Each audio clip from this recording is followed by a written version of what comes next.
মক্কা নগরীতে প্রচণ্ড ঝড় বৃষ্টি শুরু হলো। ঝড় বৃষ্টির প্রবল দাপটের কারণে মক্কা নগরীর আবে জমজম কূপটি পানিতে পরিপূর্ণ হওয়ায় জমজম কূপ থেকে পানি ওঠা বন্ধ হয়ে গেল। তারপরে মক্কা নগরীতে প্রবল আকারে পানির সংকট দেখা দিল। কোথাও কোনো পানির চিহ্ন মাত্র নেই। মক্কার মানুষেরা পানির জন্য এদিকে ওদিকে ছোটাছুটি করতে লাগলো, কিন্তু কোথাও পানির সন্ধান না পেয়ে একেবারে তারা দিশেহারা হয়ে পড়লেন। শিশু, যুবক, বৃদ্ধা, বৃদ্ধ সবাই পানির জন্য অসুস্থ হয়ে পড়লেন। তৎকালীন সময়ে মক্কা নগরের নেতা ছিল হযরত রাসূলুল্লাহ সাল্লাল্লাহু আলাইহি সাল্লামের দাদা অর্থাৎ আব্দুল মুত্তালিব। পানির সংকটের জন্য দিশেহারা হয়ে তারা সবাই তাদের নেতা আব্দুল মুত্তালিবের কাছে উপস্থিত হলেন। আব্দুল মুত্তালিবের কাছে উপস্থিত হয়ে সবাই তাকে বললেন, আপনি আমাদের নেতা, আপনি যেভাবেই হোক আমাদের পানির ব্যবস্থা করুন। আপনি জমজম কূপ থেকে পানি উত্তোলন করার ব্যবস্থা করে দিন। আমাদের মনে হয় আপনি ছাড়া আর কেউ জমজম কূপ থেকে পানি উত্তোলন করার ব্যবস্থা করে দিতে পারবে না। উপস্থিত বললেন, আমরা যদি জমজম কূপ থেকে পানি না পাই তাহলে সবাই অসুস্থ হয়ে মারা যাব। এই কথা শুনে আব্দুল মুত্তালিবের ভীষণ চিন্তিত হয়ে পড়লেন। তিনি মনে মনে ভাবতে লাগলেন কিভাবে জমজম কূপ থেকে পানি উত্তোলন করা যায় এবং কিভাবে পানি উত্তোলন করার ব্যবস্থা করা যায়। কিন্তু তিনি কোনো চিন্তা করে কুল কিনারা পেল না, কোনো আলো দেখতে পেল না। তখন তিনি মহান আল্লাহ তাআলার দরবারে দুইখানা হাত উত্তোলন করে দোয়া করলেন এবং বিভিন্ন ধরনের মানত করলেন, কিন্তু কোনো দোয়া ও মানত আল্লাহর দরবারে কবুল হল না। শেষ পর্যন্ত আব্দুল মুত্তালিব দিশেহারা হয়ে মহান আল্লাহ তাআলার দরবারে দোয়া করে বললেন, হে মহান রব্বুল আলামিন, আপনি জমজম কূপ থেকে পানি উত্তোলন করার ব্যবস্থা করে দিন। বিনিময়ে আমি আমার 10 সন্তানের মধ্যে একটি সন্তানকে আমি আল্লাহর রাস্তায় কুরবানি করে দিব। আব্দুল মুত্তালিব যখন এই মানত করলেন তখন এই মানত কবুল হয়ে গেল। অর্থাৎ রাসূলুল্লাহ সাল্লাল্লাহু আলাইহি সাল্লামের দাদা যখন এই মানতটি করলেন তখন আল্লাহ পাক রব্বুল আলামিন তার মানতকে কবুল করে নিলেন এবং তার সাথে সাথে জমজম কূপ থেকে প্রচুর পরিমাণে পানি বের হতে লাগলো। এবং জমজম কূপের পানি বের হতে দেখে মক্কাবাসীগণ অবাক হয়ে গেলেন এবং তারা আনন্দে আত্মহারা হয়ে পড়লেন। এরপর জমজম কূপের পানি বের হবার পরে সবাই সুখে শান্তিতে বসবাস শুরু করলো।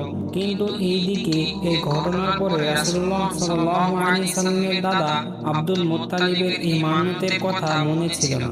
তিনি অবিরাম এই মানতের কথা ভুলে গেলেন। একদিন হযরত মুহাম্মদ সাল্লাল্লাহু আলাইহি সাল্লামের দাদা আব্দুল মুত্তালিব তার নিজের গৃহে ঘুমাচ্ছিলেন। তিনি স্বপ্নে দেখলেন মহান আল্লাহ তাআলা আব্দুল মুত্তালিবকে বলছেন, হে আব্দুল মুত্তালিব, তুমি কি ভুলে গেলে তুমি কি মানত করেছিলে? তুমি মানত করেছিলে যে জমজম কূপ থেকে পানি বের হলে তোমার 10 সন্তানের মধ্যে থেকে একটি সন্তান তুমি আল্লাহর রাস্তায় কুরবানি করবে। তুমি তোমার মানত পূরণ করো। তারপর এই স্বপ্ন দেখার পরে আব্দুল মুত্তালিবের ঘুম থেকে জাগ্রত হলেন এবং উঠে বসে পড়লেন। তারপর তিনি চিন্তা করতে লাগলেন, সত্যিই তো আমি মানত করেছিলাম যে জমজম কূপ থেকে পানি বের হলে আমি আমার 10 সন্তানের মধ্যে থেকে একটি সন্তান আমি আল্লাহর রাস্তায় জবাই করে দিব, কিন্তু আমি আমার মানতের কথা ভুলে গিয়েছি। আব্দুল মুত্তালিব তার এই স্বপ্নের কথা কারোর সাথে প্রকাশ করলেন না। পরের দিন রাতের বেলা তিনি আবার ঘুমাচ্ছিলেন, আবার স্বপ্নে দেখলেন মহান আল্লাহ পাক রব্বুল আলামিন তাকে বলছেন, হে আব্দুল মুত্তালিব, তুমি কি ভুলে গেলে তুমি কি মানত করেছিলে? অতএব তুমি তোমার মানত পূরণ করো। এবার তিনি স্বপ্নের কথা কারোর সাথে প্রকাশ করলেন না। পরের দিন আবার যখন তিনি ঘুমাচ্ছিলেন তখন আল্লাহ পাক রব্বুল আলামিন তাকে বললেন, হে আব্দুল মুত্তালিব, তোমার কি মনে নেই যে তুমি মানত করেছিলে? তুমি তোমার মানত পূরণ করো। তুমি তোমার 10 সন্তানের মধ্যে থেকে একটি সন্তানকে আল্লাহর রাস্তায় জবাই করো। যদি 7 দিনের মধ্যে এই মানত না পূরণ করো তাহলে তোমার 10 সন্তান মৃত্যুবরণ করবে এবং জমজম কূপ থেকে পানি বের হবে না, একেবারেই চিরদিনের জন্য বন্ধ হয়ে যাবে। এরপর আব্দুল মুত্তালিব এই স্বপ্ন দেখার পরে ভয়ে কাঁপতে লাগলেন রাসূলুল্লাহ সাল্লাল্লাহু আলাইহি সাল্লামের দাদা আব্দুল মুত্তালিব চিন্তা করতে লাগলেন যে তিনি কি করবেন। কিছুই তার বুঝে আসছে না, কারণ তার 10 সন্তানের মধ্যে থেকে কাকে তিনি জবাই করবেন এটাই তিনি বুঝে উঠতে পারছেন না। পরের দিন সকালবেলা আব্দুল মুত্তালিব তাওরাত পণ্ডিতদেরকে ডাকলেন। তাওরাত পণ্ডিতরা আব্দুল মুত্তালিবের কাছে আসলেন। যখন আব্দুল মুত্তালিব ভীষণ চিন্তিত এবং পেরেশানি অবস্থায় তাওরাত পণ্ডিতদেরকে বললেন, হে পণ্ডিতগণ, আমি মহান আল্লাহ পাক রব্বুল আলামিনের দরবারে মানত করেছিলাম, জমজম কূপ থেকে পানি বের হলে আমি আমার 10 সন্তানের মধ্যে থেকে একটি সন্তানকে আল্লাহর রাস্তায় কুরবানি করে দিই। আমার মানত মহান আল্লাহ পাক রব্বুল আলামিন কবুল করে নিয়েছিলেন। জমজম কূপ থেকে আবারও পানি বের হয়েছিল, কিন্তু তারপর আমি আমার সেই মান্যতের কথা একেবারেই ভুলে গিয়েছিলাম। গত 3 দিন পর্যন্ত মহান আল্লাহ পাক রব্বুল আলামিন আমাকে স্বপ্নে দেখিয়েছেন। মহান আল্লাহ তাআলা আমাকে বলছেন আমার মান্যত পূরণ করতে। তিনি 3 দিন পর্যন্ত আমাকে বলছেন, হে আব্দুল মুত্তালিব, তোমার কি মনে নেই যে তুমি মান্যত করেছিলে? তুমি তোমার মান্যত পূরণ করো। আমার 10 সন্তানের মধ্যে হতে একটি সন্তানকে জবাই করে দিতে হবে। আমি যদি আমার মান্যত পূরণ না করি তাহলে 10 সন্তান মৃত্যুবরণ করবে এবং জমজম চিরদিনের জন্য পুনরায় বন্ধ হয়ে যাবে। আপনারা বলুন এখন আমি কি করতে পারি? তখন পণ্ডিতগণ বললেন, হে আব্দুল মুত্তালিব, যেহেতু আপনি মান্যত করেছেন এবং মান্যত মহান আল্লাহ পাক রব্বুল আলামিন পূরণ করে আপনাকে স্বপ্নে সেই মান্যত পূরণ করতে বলেছেন, তাহলে অবশ্যই আপনাকে আপনার 10 সন্তানের মধ্যে একজনকে আল্লাহর রাস্তায় জবাই করতে হবে। পণ্ডিতগণের কথা শুনে আব্দুল মুত্তালিব অত্যন্ত চিন্তিত এবং পেরেশানি হয়ে পড়লেন। তিনি কি করবেন কিছুই ভেবে পাচ্ছিলেন না। তার 10 সন্তানের মধ্যে কাকে তিনি জবাই করবেন এবং তিনি ভেবে পাচ্ছিলেন না, কারণ তার 10 সন্তানই তার কাছে প্রিয় ছিল। তারপর তিনি কোনো উপায় না পেয়ে পরের দিন তার সন্তানদেরকে ডাকলেন। আব্দুল মুত্তালিবের বড় সন্তান ছিল আব্বাস রাদিয়াল্লাহু তাআলা আনহু। আব্দুল মুত্তালিব প্রথমে তাকেই বললেন, হে আমার পুত্র, আমি মানত করেছিলাম যে জমজম কূপ থেকে পুনরায় পানি বের হলে আমি আমার 10 সন্তানের মধ্যে একটি সন্তানকে আল্লাহর রাস্তায় জবাই করে দিব। এখন আমি কি করব? এখন তুমি কি আমার সেই মান্যতটি পূরণ করবে? তখন আব্বাস রাদিয়াল্লাহু তাআলা আনহু বললেন, আব্বাজান, এ কেমন মানত? আমি আপনার এই মানত পূরণ করতে পারবো না। আপনি আপনার অন্য সন্তানকে এই মানত পূরণ করতে বলেন। রাসূলুল্লাহ সাল্লাল্লাহু আলাইহি সাল্লামের দাদা অর্থাৎ আব্দুল মুত্তালিব তার দ্বিতীয় সন্তান আমির হামজাকে বললেন, হে পুত্র, তুমি আমার মানত পূরণ করো। তখন আমির হামজা বললেন, আব্বাজান, আপনি কেমন মানত করেছেন? আপনার মানতের জন্য আমি আমার জীবন দিতে পারবো না। আপনি আপনার অন্য সন্তানকে বলেন। এভাবে আব্দুল মুত্তালিব একে একে সব সন্তানদেরকে বললেন, কিন্তু কেউ এতে রাজি হলো না। বাকি ছিল তার একটি সন্তান, সেটি হলো তার সবচাইতে ছোট সন্তান, যার নাম হলো আব্দুল্লাহ। আব্দুল্লাহ ছিলেন রাসূলুল্লাহ সাল্লাল্লাহু আলাইহি সাল্লামের পিতা এবং আব্দুল মুত্তালিবের সবচেয়ে প্রিয় সন্তান। আব্দুল মুত্তালিব আব্দুল্লাহকে অনেক স্নেহ এবং আদর যত্ন করতেন এবং তাকে অধিক পরিমাণে ভালোবাসতেন। যখন আব্দুল মুত্তালিবের কথায় তার 9 জন ছেলে রাজি হলো না, তখন আব্দুল মুত্তালিব অত্যন্ত চিন্তিত হয়ে পড়লেন। তারপর আব্দুল্লাহ তার পিতার চিন্তিত মুখমণ্ডল দেখে বললেন, আব্বাজান, আপনার কি হয়েছে? আমি তো কিছুই বুঝতে পারছি না।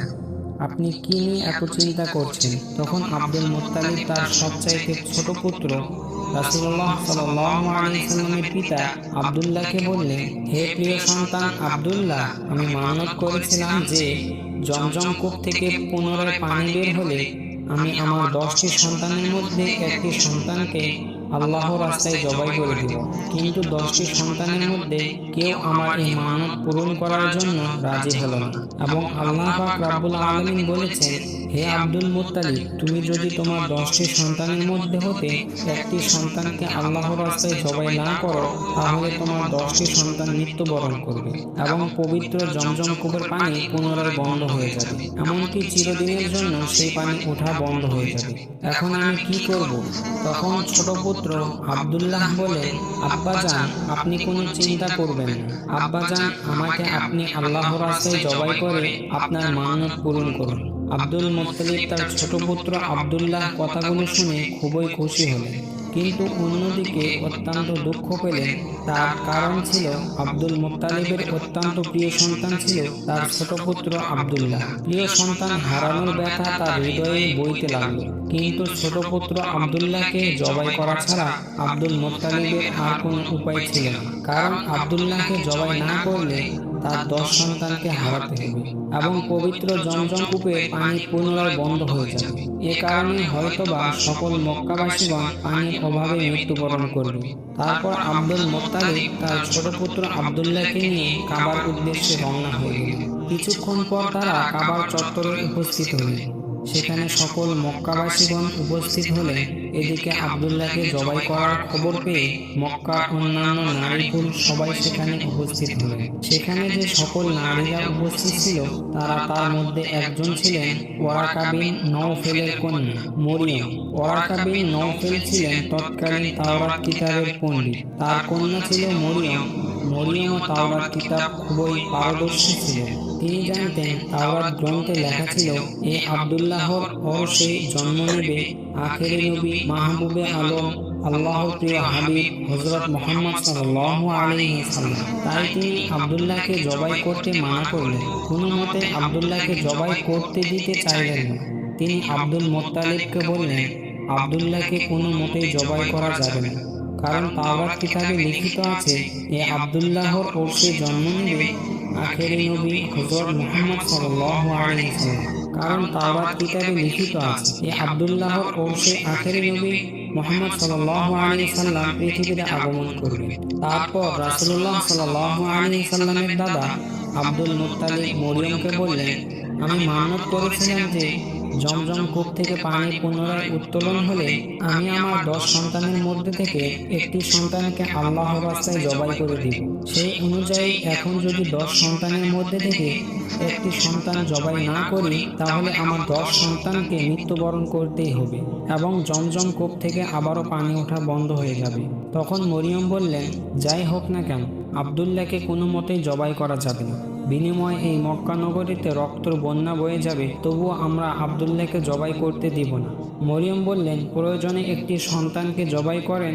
মরিয়মের সঙ্গে সঙ্গে সকল মক্কাবাসীগণ বলে উঠল আমরা কোনো মতে আব্দুল্লাহকে জবাই করতে দিব না। অপরদিকে অন্যান্য মক্কাবাসীগণ বলল আমরা যদি আব্দুল্লাহর চেহারা দেখে ব্যবসায়ী বা সফর করি তাহলে আমাদের ব্যবসা ভালো হয়। হে আব্দুল মুত্তালিব, আপনার ছোট পুত্র আব্দুল্লাহকে আমরা কোনো মতেই জবাই করতে দিব না। তারপর আব্দুল মুত্তালিব কোনো উপায় দেখতে না পেয়ে শেষ পর্যন্ত তাওরাত পণ্ডিতের কাছে আবার চলে গেলেন এবং সমস্ত ঘটনাগুলি তাদেরকে খুলে বললেন। তখন তাওরাত পণ্ডিত তার প্রশ্ন শুনে বললেন আপনি এখন গিয়ে লটারির ব্যবস্থা করুন এবং লটারিতে উটের নাম লিখুন এবং আপনার ছোট পুত্র আব্দুল্লাহর নাম লিখুন। এই লটারিতে যার নামে উঠবে তাকে আপনি আল্লাহর রাস্তায় জবাই করে দিবেন। তারপর সকল মক্কাবাসীর সামনে আব্দুল মুত্তালিব লটারির ব্যবস্থা করলেন। সেখানে উটের নাম লেখা হলো এবং আব্দুল্লাহর নাম লেখা হলো এবং এই দুইটি কাগজ তারা একটি পাত্রের ভিতর দিল।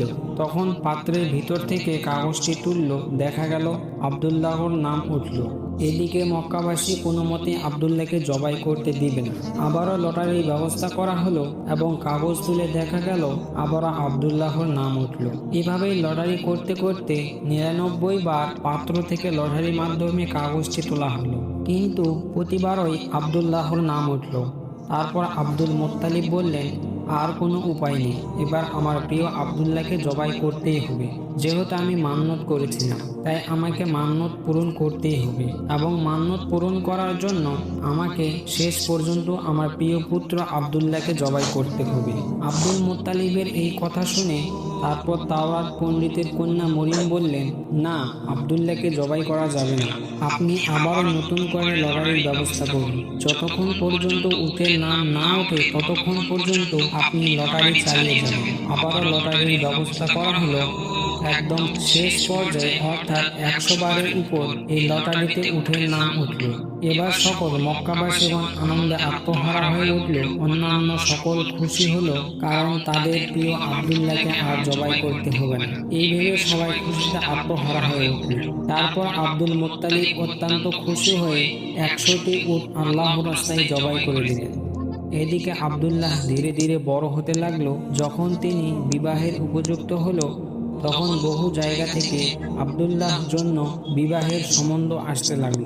কারণ তৎকালীন সময়ে আব্দুল্লাহ ছিলেন সবচেয়ে সুন্দর পুরুষ। আব্দুল্লাহকে দেখে যে কারোর ভালো লেগে যেত। আব্দুল্লাহকে পাওয়ার জন্য মক্কার রমণীরা অধীর হয়ে থাকত। মক্কার রমণীরা মান্যত করত আব্দুল্লাহকে স্বামী হিসাবে পাওয়ার জন্য, কারণ আব্দুল্লাহ ছিলেন অত্যন্ত সুন্দর, ভদ্র, সৎ চরিত্রবান পুরুষ।